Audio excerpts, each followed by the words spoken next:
How often have you seen Jadakiss rap? Lately. Yeah, well, not lately. Jada got what? 1 album? 2 albums? I think, yeah, 2. Kiss I love Kiss Life for him. Yeah. He rap when he want to rap. He got his juice bars. He go do his pull-ups in the morning. They got with the weed, with the community.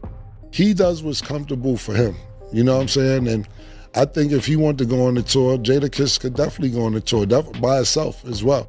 Cam just said what everybody else has been tiptoeing around. And listen, it completely flips how you view legacy tours from here on out. For years, people kept asking why a Cam'ron, Jadakiss, and Mase run never materialized. On paper, that's automatic money. Sold out arenas, major promoters cutting checks, nostalgia doing all the heavy lifting. But Cam finally broke down why that dream never got past the "we should do this" phase. And no, this isn't about beef. It's about contracts. It's about comfort, leverage, and honestly, where your spirit is at in this season of life. Cam explains why some legends simply don't want to be cramped on a tour bus anymore. Having a thriving podcast and real ownership changes the entire equation, and why chasing a bag by forcing music can wreck friendships quicker than any public fallout. He even talks about watching guys like Jadakiss move strictly on their own terms. No pressure, no scrambling to satisfy the crowd, just control over the brand and the schedule. Now I'm about to run this clip for y'all, but before I hit play, I need you to tap in down below with your thoughts and make sure you're subscribed. Let's get into it. Murder and you are partners in a couple of businesses. If you had to choose, which one would it be to just be partners in? Music or the sports thing? Whichever one get the most money is the sports right now. I think we can make a lot of money with music as well, but yeah, I do too. But it's, you know, Mase gotta want to do it too. You know what I'm saying? I'm just cool with me and Mase being friends, whether we made money together or not made money together. But it's one thing you gotta know about Mase. Mase don't stick around for a lot of, you know, even we did what it is, I didn't think it would last this long, but he likes talking about sports. It's something that he's interested in.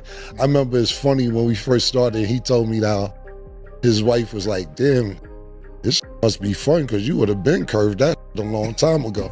And it's something that he likes to do. But if Mase isn't interested in it, and me too to a certain extent, absolutely, like me too. I don't want to be doing something that I don't want to do. Like, it's never fun to have to go do something for money and your heart's not really in it.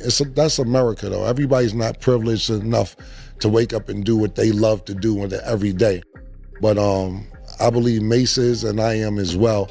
So for us to get up and talk about sports every day, because we watch sports anyway, and was able to make a dope show like it is what it is, I think that's great. You know, I asked Mase to do music. He don't want to do it. Sometimes he do. I ain't pressing it. I him the other day. I called Mase the other day like, it's that 3-month harass you time about the music. It's been 3 months. I'm like, yeah, man, you know what time it is. I said, all right, cool. He'll tell me in a nice way. And I'll be like, all right, you just told me to kiss your ass in a nice way.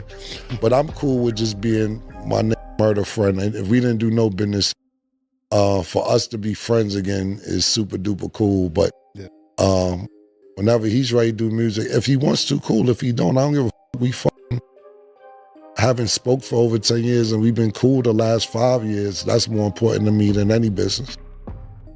But you know, it's crazy. Speaking of the music, I don't know if y'all ever plan on revisiting this situation, but Murder, you and Jadakiss was going like do a tour, do some music together. Y'all ever talk about that? Like on the phone, just be like, yo, around and do that, pick that shit up again?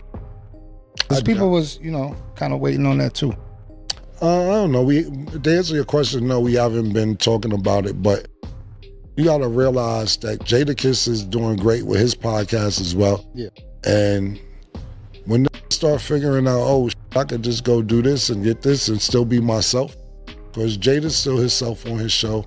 He's not like he got to be somebody different. I love this show, by the way. Sometimes they want to get up and go state to state every night and deal with a crowd and deal with promoters that don't got your money. It's just a whole lot when the tour is going on. And I don't know if that's where everybody's brain is at. And it has to be money. You know what I'm saying? My opinion is It's gotta love it, because the money's cool, but if you don't love what you're doing, and I'm not saying you don't love the rap, but how often have you seen Jadakiss rap? Lately. Yeah, well, not lately. Jada got what, 1 album, 2 albums? I think, yeah, 2. Kiss I love Kiss life for him. Yeah. He rap when he wanna rap. He got his juice bars. He go do his pull-ups in the morning. They got with the weed, with the community. He does what's comfortable for him. You know what I'm saying? And I think if he wanted to go on the tour, Jadakiss could definitely go on the tour by himself as well.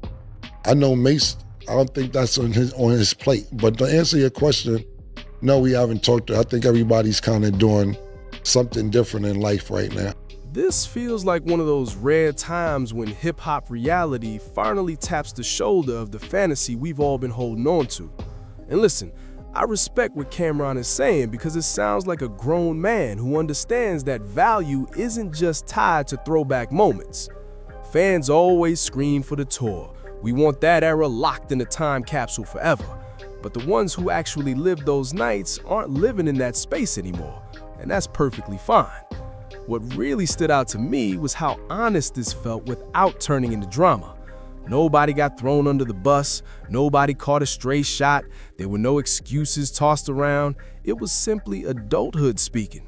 People grow up, priorities rearrange themselves, energy turns into real currency.